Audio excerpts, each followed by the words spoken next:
Viralnya dugaan perundungan terhadap seorang pelajar di media sosial mendapat perhatian serius dari KPAD Sumsel dengan menekankan pentingnya pelindungan terhadap sebuah anak baik korban maupun pelaku yang diperkirakan masih di bawah umur.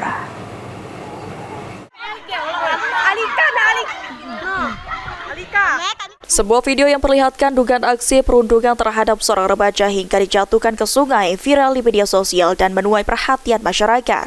Menanggapi hal tersebut, Komisioner Komisi Perlindungan Anak Daerah KPAD Sumatera Selatan Abdul Latif prihatin dengan perbuatan tersebut yang tidak manusiawi. Meski begitu, Abdul Latif menekankan pentingnya perlindungan menyeluruh terhadap anak, baik terhadap korban maupun para pelaku yang diduga masih berusia di bawah umur. Abdul Latif mendorong dinas terkait untuk segera melakukan pendampingan langsung terhadap korban, mengingat adanya kemungkinan korban mengalami trauma atau dampak psikologis akibat peristiwa tersebut.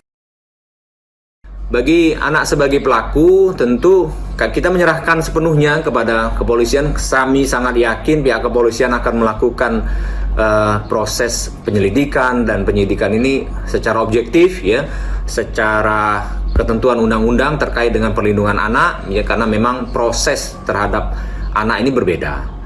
Nanti juga kalaupun ada sanksi, juga sanksinya juga akan berbeda. Tidak serta-merta juga pidana yang berat seperti penjara begitu, ya. Mudah-mudahan bukan itu opsinya, tapi setidaknya memang ada efek jera dari anak-anak ini agar jangan menimbulkan keresahan atau mengganggu.